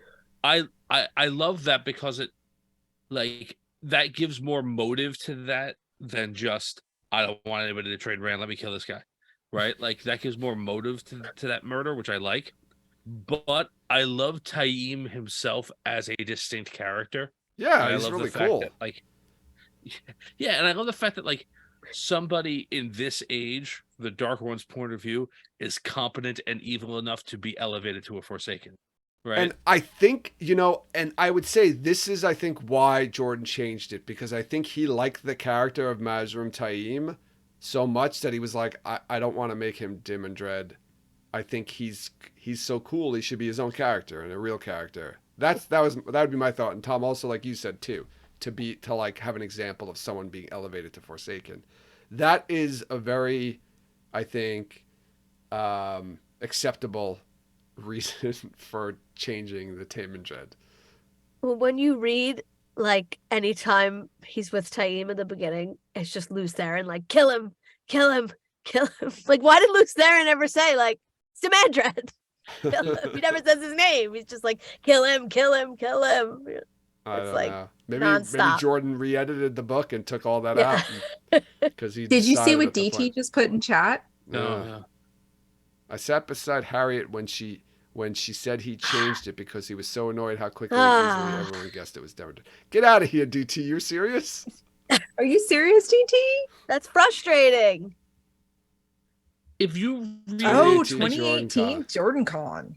Yeah. God. I think, yeah, like, if you read Lord of Chaos, like, that wasn't edited, like he's Demandred in that book. He is. Like, yeah, no, that's what I I'm agree. saying. He Lews, is. every time I they agree. interact, Lews Therin is like, There's that Kill him, whole just thing kill too, him, right, kill him with immediately. Bashir, where he kind of looks at him and he's like, he doesn't know who he is at first, and he's kind of, Yep, Dana Lou brought that up. yeah. Dana Lou brought that up. Well, Yep. you heard it here, everybody. We have firsthand experience of somebody hearing Harriet say that he was frustrated that people thought of it so quickly. That he was like, screw you all. I'm changing it. I mean, that being said, it wasn't a bad mid-story edit, honestly. I mean, it gave Egwene a great, glorious going out and gave Lan an amazing, way Yes. to Yeah. show his swords, and going back, harkening back to like when Rand said, or what he showed, sheathing the sword, right? In the beginning Right. of the Great Hunt. He's like, there may come a time, sheepherder, when you need to, Right. sheathe the sword. And that's exactly what Lan does when he's fighting Demandred. And I mean, so yeah, I mean, he definitely rebounded well from his original intent. If, so blaze of glory. Bon Yeah, and Jovi. there's also the whole gap that it kind of left with the end of Lord of Chaos, right? With when he's like, or it's in the beginning, I think, when he says this, but then it kind of wraps up at the end when Demandred goes to Shao Ghul and talks to the Dark One, and the Dark One's talking about Balefire, and it's like, would you use Balefire? And we really don't get Balefire in Lord of Chaos. So then Jordan's thinking like, oh well, how do I close the loop on this Balefire thing I put in the beginning of it? And he talks about, I think in the note it says, unless done in shower or say Seanchan. That was Brandon that came up with that, wasn't it? No, it's a note from Robert Jordan, and then Brandon expanded on Oh, that, okay, and okay. that's what happens, right? So Brandon finds this note and says, because he's like, Okay. well, how the hell, where's Demandred? He doesn't know. He doesn't know how to wrap up the Demandred storyline, and he finds this note, and he's like, Shara, that's where we're gonna put him. I think So he's this is where Balefiring over. I think this is Shara where and nobody knows. Yeah, so I apparently mean- that's what's happening. He's just Balefiring things in Shara, and nobody knows about it. But clearly, from the glossary, Jordan got Balefire from Beavis and Butthead. Fire. Oh, Yeah, that's right. fire. Fire. I mean, clearly, Beavis and Butthead had an impact on Robert Jordan's Balefire. Fire. I cannot picture Robert Jordan watching Beavis and Butthead, but if there's any footage of that happening, I please can't send either, it to but us. you know, We will pay Fire. handsomely. I mean, it was like around the same time period, so it makes it really sense. was. I mean, I remember watching Beavis and Butthead and laughing when I was getting drunk before the age of 21. When I was in the army, watching it's Beavis back, and Butthead. Beavis and Butthead. They rebooted it. Why? I heard it's actually pretty funny, but I don't know. I didn't watch Some it. things should never be rebooted. Me and my friend in high school chipped in to buy the book copy of the script to the movie. Of course you did. I don't know where it is, but why did I do that? Like, why did I need to own? You thought it was going to partly appreciate and own to that. be a very valuable piece of memorabilia. Well, at some if she point. has it somewhere, I don't know where she is now, but hopefully she still has it. The early 90s consisted of X-Men cartoons and Beavis and Butthead and Ren and Stimpy. I mean, pretty much. I love And the those. Wheel of 90s. Time. And the Wheel of Wheel of Time. Time. Of course, it There we all go. comes back to the Wheel of Time. They all have connections to it. I just want to, before we wrap up, there's one last thing I want to talk about, right? He talks about, Livingston talks about the sequels and prequels.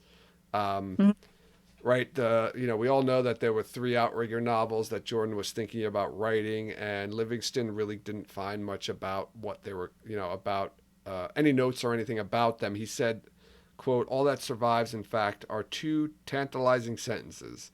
One depicts Matt lying in a cold gutter, the dice having failed him. The other sees Perrin on a boat sailing to Seanchan to kill an old friend.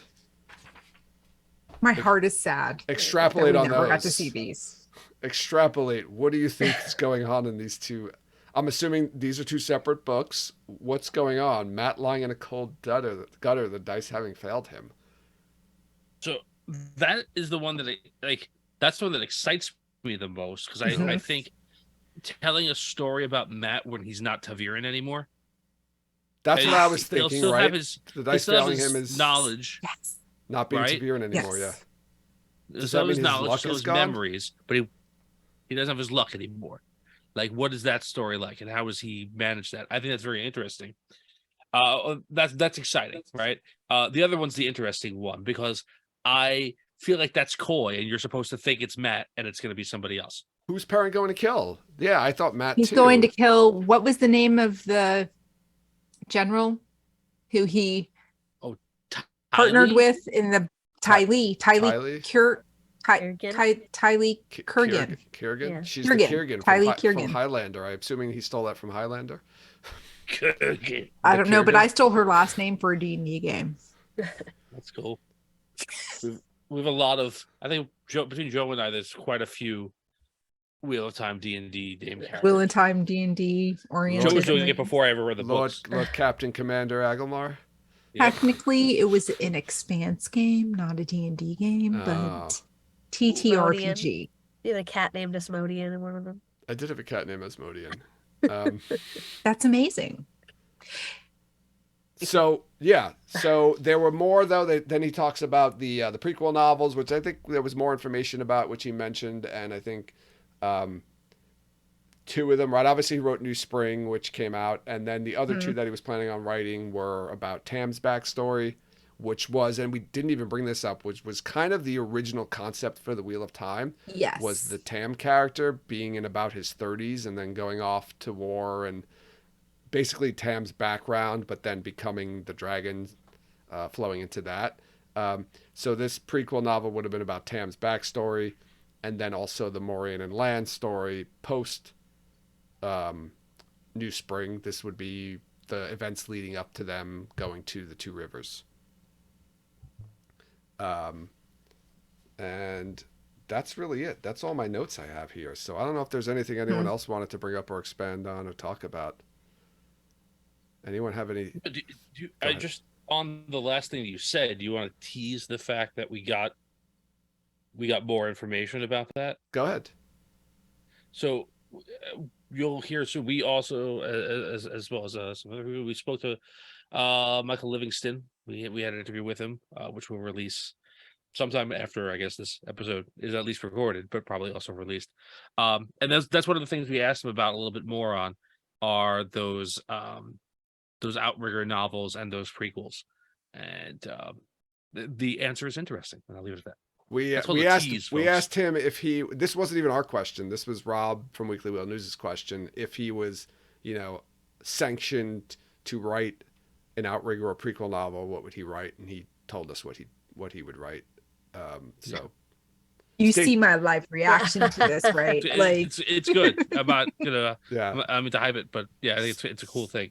It will. Yeah, I mean, I should release it. Maybe it'll be like a Thanksgiving episode. We'll release it on Thanksgiving or something like that. Okay, There you go. I'll try to get it edited.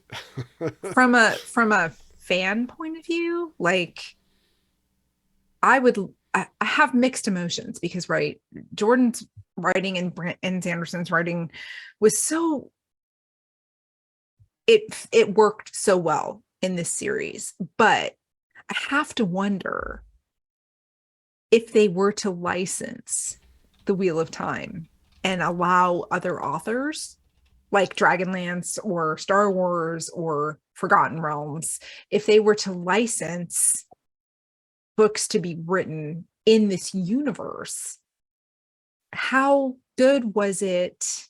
How good would it have been? I think it would. I don't think it would hurt it. It wouldn't hurt the franchise at all. And if anything, it could bring relevance to it. It could bring a modern spin to it, because there's a lot of very gifted sci-fi fantasy authors out there, I think, that would do service to this franchise. Mm-hmm. And it could bring, new life into it. I don't know. I'm not saying that it would be fantastic, but I don't think it would be a bad thing from a fan point of view. I agree with you. I would love to see it. And I know, Livingston says there's really, except those two sentences, there's really no information about the Outrigger novels. I don't think there's a shot we would get any Outrigger novels. I think prequels, since there is a lot of information to draw from and a lot of notes and even just existing materials that were published to draw from, that if anything would happen, it would be like one of those prequel novels. I would love to see what happens with the Shan-Chan in the Fourth Age. I would love to see if Avienda's visions were curtailed. I know. Did Tuon go ahead end up being revolutionary and changing the way the Soldam and Damani worked? And I would imagine that's where it would have gone. Mm-hmm. Like a revolution, like an age of enlightenment in the in Shan-Chan. But I know people are putting in our chat that Harriet repeatedly said that there would be no Wheel of Time spin-off novels. Where this is like a kind of a morbid question, but where do the rights to the Wheel of Time go to after Harriet passes? I was thinking the same thing. Harriet's son, maybe? Because didn't she have a son from a previous She marriage? does. Yeah, she does. I don't know about the relationship he had with Jordan, but I would Yeah. assume it would go. It's a weird. I don't. That's a weird question. I mean, it's a good question, but it's I'm a just good curious. question. I'm I mean, just without curious. being Yeah. morbid, it's a good question to see where would, because you'd hear about Tolkien's. That's what I was thinking of, like Yeah. the Estate. Tolkien estate, just passing it down and down. I mean, there was his son Yeah. and his grandsons. I mean, you could come across a person who doesn't care what Robert Jordan wanted eventually. And not that I want that, but I'm saying, like, Right. if there's a person that gets their hands on the rights and just thinks like, all right, cool, I'll sell. But it could be this for- tastefully done, is what Yeah. I'm saying. No, There it is could, a and it way. might not necessarily be a bad thing, but it's Right. just not Right. what he wanted. Just apparently. don't Exactly. Just don't ever sell the rights to Disney, please. Whoever is. I mean, but is There'll be Disney so worse than many- Amazon? At least there'll be Disney so many would put the things. Yeah. Disney would drop the money into the SFX. That's Yeah. true. I That's mean, just Let's see how the Just saying. Willow show comes out. I'm excited about that. Oh, that's coming out soon in like a week or two, Yeah. right? At Yeah. the end of the month. Awesome. Mhm. All right. I'm going to wrap it up here. We've been talking a long time, but it's been excellent every minute of it, and I kind of want to talk more about it, but we'll have to wait. I think we've talked enough about chapter 3. So let's wrap Good it up stuff. here. I want to remind everyone to follow us on social media. They can follow us on Twitter, Instagram, and Facebook. Join us over in Discord to continue the conversation there, and rate and review us wherever you listen to podcasts. And check out our merchandise and Patreon pages to support us that way. Links to all the aforementioned information is included in the show notes of this episode. Beth, thank you so much for coming on. It was amazing to have you here.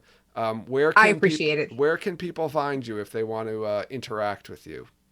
So I'm on Twitter at Beth Doman. I'm on TikTok. I started recently doing like little 60-second reviews of different chapters, and I'm rereading the entire series right now. Oh, So at Beth.Doman on TikTok, and I do stream occasionally on Twitch, Beth Doman, and on YouTube, I do be Beth Doman. awesome. Go check out Beth. I'll put links to all of those in the show notes to the episode as well, so you can go follow Beth and check her out. Also, I should mention, right? WOTCon has been announced for 2023. So go to WOTCon. Blow 2023. Yes. Go to WOTCon.com to go get your tickets. I'm sure they're going really, really fast. It's going to be in Columbus, Ohio again on July 14th to the 16th. Did I get those dates right? Yes. Yeah, 14th Yes. to the 16th. Don't know, Go best there. Field day. We're going to be there. All of us are going to be there. Beth's Mhm. going to be there, right? You're going to be there again. Beth, If you right? all can only go to one convention, I love Jordan Con. I'm going to both again next year, but if you can only go to one, go to WOTCon. It's going to be even better than last year. We've already Yeah. started planning new things. We're going to have some new activities and events going on. Guest of honor is going to be the man himself, Michael Livingston. Yes. And Kate Redding and Michael Kramer are also returning. They had so much fun. Kate and Michael had so much fun at the first WalkCon that they begged to come back. No, that's not true. But And they drank, or Kate at least drank everyone under the table. Yes. Top tier drinker, and in a classy way, not like in a totally sloshed, can't hold her liquor way. Kate Redding holds her liquor better than anyone. Yeah, Goat. they were really awesome. So if you want to come meet them, all of them, come to WatCon. Yeah, go check it out, watcon.com. Follow them. They're also on Twitter and Instagram, so you can follow to find out any news going on. There could be more guests coming. There's a lot of time between now and July, so keep on the lookout for more information about that. Go get your tickets, book your rooms, do all that great stuff. We'll be there. We'll see you there. Any last words before we wrap it up? Tom? Yeah, Oh, sure. oh. So, Wait. before we go, I'm going to give you 2 hobo signs. Is it time for hobo signs, Tom? It's time You guys for are gonna hobo make me signs. pee my pants. Oh So my god. Here are the two hobo signs for the day. If you were to draw the omega symbol, but turn it 90 degrees counterclockwise so that the open side of the omega is facing to the right, that's a sign that means, that's a sign that means the owner is out. Okay. If you Okay. were to if you were to draw a very simple cross, just like a lowercase t, that means religious talk gets you a free meal. Great. Okay. So for all our hobos, I'll keep that in mind. So for all the hobos listening to our show, you've learned something today. Try those signs Is out. hobo politically Yeah. correct? This these days? segment goes over my head, guys. You've lost me with this segment. I think I missed the first time you did it, and now I'm just like. Oh, that was the episode you weren't here, Jen. The hobo I think sign, so. was it? I'm not understanding the hobo. Well, sign. go It's back okay, and Jen. listen to the I'm there episode. with you. Jen's like, I don't Uh-huh. listen to episodes that I'm not in. So That's true. I don't. I haven't listened to our. I have a backlog. oh, Podcast. Tom, maybe we can work the hobo signs into a WOTCon activity. I feel like that's such a this Oh is my like God. this is a joke for me and you, and that's it. And Nobody everyone else else has to cares listen about to it. Nobody else cares about hobo signs. Well, except for the hobos. You have to have a Y'all hobo are- like a key. A bindle. You have to walk Like a around key, with. like a key with the symbols on it, and then you Yeah. put the symbols on, but people have to like find what it means Well, on their key. I will tell you this, right? One of the things that is happening there is an escape room. There is a potential maybe for hobo you're a signs. There's a Hobo that are- hobo that escape has to room. escape from somewhere. You have to No. escape from this. We're Following working hobo hobo signs. signs into the So if you don't activities listen to for Talk Around WOTCon. Riyadh, you won't know what the signs mean. No, no. So we everybody won't make it. sure you've been listening every week. I'll remember that if I ever see a cross, I'm just going to talk about Jesus and I'll get a meal. Give Oh, me a- That's right. That's all. that's it. Yes. And one last thing too, just a heads up warning. I mentioned it before the actual recording. Next week we're going to have more guests on. We're going to have the guys from Barside Chats. So Brian the Gleeman and Matt the Innkeeper will be on with us. We'll be heading into chapter 4, the glossary, which is really exciting stuff because it's just reading entries of words. It's like reading a dictionary. So that's all very You exciting. guys are excited. going to make me. Oh my God. My 40, almost 49-year-old bladder cannot handle laughing right now. And then I we're will going be to have 49 in 2 weeks. Don't make me laugh. We're going to have more guests on the following week, but I won't announce that till next week. More awesome guests. So yeah, make sure you check out, next week we're going to have Barside Chats on. And there was one other thing too I was going to say, but now I forgot. Oh, we're going to release that Michael Livingston interview. And we also have, Tom, what, 2 copies? That's right. We reached out to Tor. We're going to be giving out 2 copies of the book. Origins of the Wheel of Time. Origins of the Wheel of Time, Michael Livingston's book, in tandem with us releasing the interview. So make sure that you listen to it. And then, as we normally do, we'll ask you some questions to make sure that you did listen to it. And then you may get a copy of the book if you haven't been able to get one already. Or Yeah, if we you don't want just to give get away another copy stuff. to give to a friend. We don't just give away stuff. We make you work for it. Okay. You got to Yeah. listen to us. That's all. All right. So thank you to Tor Books for doing that. And if you don't win one from us, make sure you get a copy yourself. It is terrific. We've talked about it for like 4 hours already. Yes. Get the audiobook. Kate Redding reading the glossary to you is everything. Oh, there you Yep. go. Get the audiobook too. You can get a free copy of the hard copy and then buy the audiobook. Come to WOTCon, and then she could just like stand in the lobby and read the And read you glossary entries to us at your leisure or at her leisure, Yes, rather. at her leisure. We don't want to force her to Because do you could, if you get a VIP membership to WotCon, you could potentially give your drink tickets to Kate And- in exchange for a drink ticket. Kate might read you something. Maybe that could be arranged. I mean, I don't know. I mean, her Kate drinks are will- probably going to be covered Beth, I'm by gonna have to WotCon. Kate stop will you try to there. exchange anything you hand her for a drink at the bar, as we saw. I'm going to last stop year. you. I'm going to stop you there because we're going to get complaints at WotCon that people are going to go up to Kate and said, Beth said that if I give you my drink tickets, you'll do something for me. Oh God. I'll RP as Kate. There we go. I'll role play Kate. I'll do my best. I'll do my best. All right. Let's wrap it up here. This is the longest wrap up we've ever done, I feel like. Sorry. I'll shut up now. No, it's not your fault whatsoever. It's Tom's fault and his hobo signs. They're just so damn enticing. Thanks everyone for listening, and you'll hear us next time.